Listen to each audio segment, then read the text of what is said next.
بسم اللہ الرحمن الرحیم۔ صحیح مسلم میں ہے، حضرت ابو ہریرہ رضی اللہ تعالی عنہ بیان کرتے ہیں کہ رسول اللہ صلی اللہ علیہ وسلم نے پوچھا، اے میرے صحابہ کیا تم جانتے ہو کہ مفلس کون ہے؟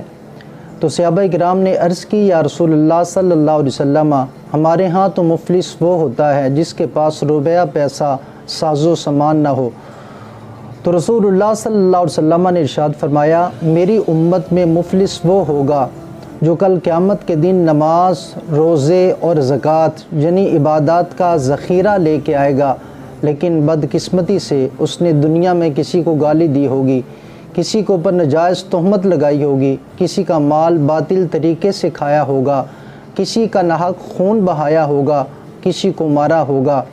تو اب مظلوم اللہ کی بارگاہ میں جب فریاد کریں گے تو اس طرح سے ان کو بدلہ دیا جائے گا کہ اس ظالم کی ساری نیکیاں انہیں تقسیم کر دی جائیں گی۔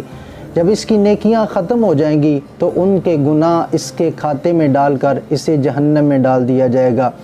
تو میرے بھائیوں، اس دنیا میں اپنی زندگی خوبصورت بنانے کا طریقہ یہ ہے کہ بندہ اپنی زبان کے اوپر، اپنے ہاتھ کے اوپر کنٹرول رکھے۔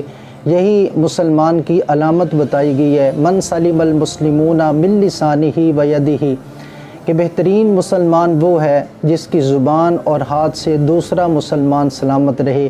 اور یہی بزرگان دین کا ہمیں سبق ہے، رکھ بندیا دنیا اتے یہو جا بین کھلون، کول ہومے تے سارے ہسن، دور جامے تے رون۔